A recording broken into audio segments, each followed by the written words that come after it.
I remember when feminism had concrete goals that were easy to get behind. But the reason I don't identify as a feminist now is not because I don't accept what it stood for anymore. It's because I realized as an ideology dedicated to equality for women, by its very nature, it can never accept when that goal is reached, or even acknowledge what that would look like. If it did, that would negate its own necessity. So as it gets closer to that goal, it has to invent new reasons to stay as relevant as possible. And I believe that's what we're seeing now. And one consequence of feminism's attempts to protect its relevance is its guilt by any perceived association reaction. If you make an argument that even sounds remotely like an argument from anyone that may or may not have been associated with any faction of the manosphere, you are instantly branded the president of their fan club. And that's why people often feel the need to qualify any statement that is critical of feminism with, "I'm not an MRA," but that buys them at least some time before you're told, go back to your Elliot Rodgers fan club, you rape apologist, and then they block you. These arguments are my own, and I don't care if they sound similar to something someone else said that you don't like. Mine will be the only positions I will defend.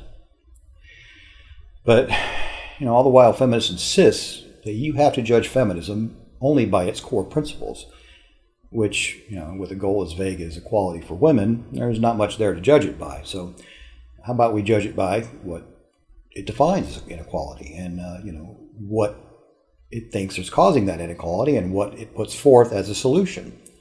And I think that's a perfectly reasonable judging criterion.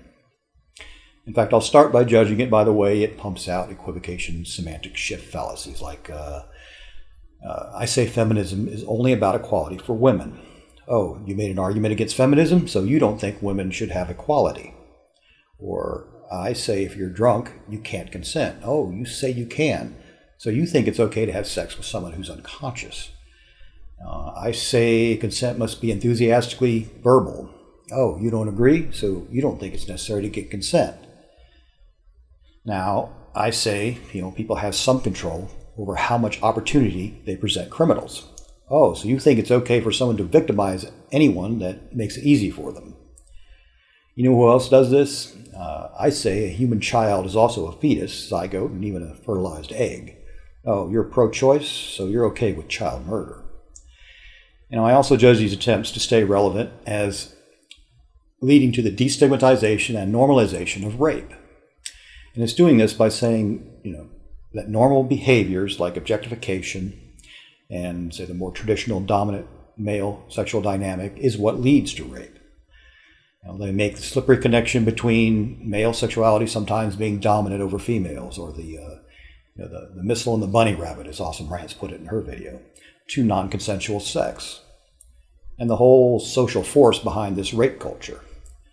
This is rather disturbingly similar to the connection anti-gay bigots make from homosexuality or anything they deem as deviant sexual behavior between consenting adults and pedophilia or bestiality, neither of which are consensual. Now, whether or not this type of sexual dynamic is your cup of tea, it is for many. And just like gays certainly understand sex with children is non-consensual, these heterosexuals have no problem understanding the massive difference between consent to be sexually dominated and rape. Besides, how does this explain female rape? What social norm do you want to blame for that? I see absolutely no credible evidence at all that any of these normal behaviors are slippery slopes to non-consensual acts like rape. In fact, society at large was far more tolerant of misogynistic behavior when I was young. So rape should have been more prevalent then, if there was any legitimate connection, and it wasn't. It seems more likely that some people just don't care about getting consent for anything, including sex. Now, objectification as well is a normal human behavior that gets blamed for rape culture. We scale our acknowledgement of the personhood of others down the farther away they get from people we know and identify with closely. And we do this because we're empathetic creatures that couldn't possibly handle the emotional burden of seeing everyone in our ever-expanding world as fully human. So, out of the necessity to remain sane and functional and to have any chance of experiencing some joy in our lives, we've developed this ability to compartmentalize our awareness of others. This ability is stronger in some than others for sure, but the only people that truly see other people as objects are sociopaths. But for the rest of us, people can enter our sphere of empathy in an instant, and they become fully human with needs and desires to be considered, and therefore impossible to rape. And, if they get close enough to rape and they don't enter your sphere of empathy, then your empathy's broke. Steve Shives compares telling someone that they should keep their normal, optimism bias in check to telling them not to rape. Both things everybody knows, right? But only one of these things is perfectly normal to forget or just ignore. And by doing this, he's normalizing the abnormal behavior of raping someone. Like rape is just something that men occasionally do, need to be reminded that it's not allowed and it might catch up to them if they keep doing it. It's like, hey Joe, I know you raped last night. Now you might get away with that once, maybe 10 times, maybe even 100. But eventually, that will catch up to you and you'll get caught. See how ridiculous that sounds? I was going to do a thing on victim blaming here, but it needs its own video, so I'll just move on. What else? Okay. So now why is this important? Or why is it wrong to say this isn't about men? I can envision a scenario in which my friends might feel the need to remind me that murder is a bad idea. Say like if somebody raped someone I love, they might just think they need to remind me not to plan and execute their death. But I can imagine no credible scenario in which I would need reminding that actually raping someone is wrong. Now, when I grew up in the late 60s and 70s, the term rapist was never used as an insult. If you were to just throw that out as a baseless insult, it would backfire hard on you. There was such a stigma attached to that. The accusation would offend even the worst sleazeball. Rape was not a joking matter. And I blame feminism for the normalization of rape. It's been working tirelessly to make rape just another normal thing that we do. Now, suggesting men should be, taught not to rape is very offensive, and it should be offensive. Isn't that the point? It's as offensive as presuming to educate you that you shouldn't jab sharp objects into other people's eyes. What the fuck, man? And, the fact that it is so offensive to be associated with such a heinous behavior is a deterrent, perhaps the most effective one possible. Now, why would you want to change that by destigmatizing it? And you have, feminists like Lacey Green and many others working to keep feminism relevant by stating that, if you're too drunk to drive, you're too drunk to consent. Which, I would say conservatively classifies half of all sex as non-consensual and therefore rape. Look at all that rape. Feminism is more relevant than ever. Now, if you can't consent when legally drunk, and sex without consent is rape, and rape is a felony, then it is not up to you whether or not you were raped. Felony crimes are crimes even if you don't press charges. And if a cop sees someone being robbed at gunpoint, he arrests that person for the felony charge of armed robbery. It doesn't matter if the victim doesn't want to press charges. They're subpoenaed anyways, and if they lie, they're guilty of perjury, maybe even obstruction of justice.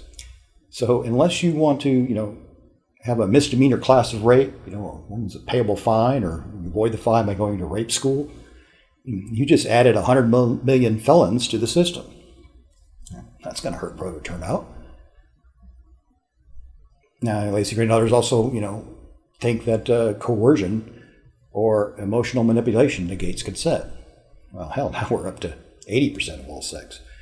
What would we do without feminism? As adults, drunk decisions are still yours. You can decide to get married or gamble away your life savings all while drunk off your ass. Vegas doesn't give you that money back because you think you imbibed yourself into a child and therefore were too young to gamble. If you want to tell people they shouldn't consent when they're drunk, fine, that's an excellent advice. But if you do consent, you own it.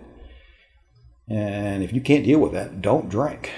No one else is responsible, but you is responsible for making sure your decisions are good ones.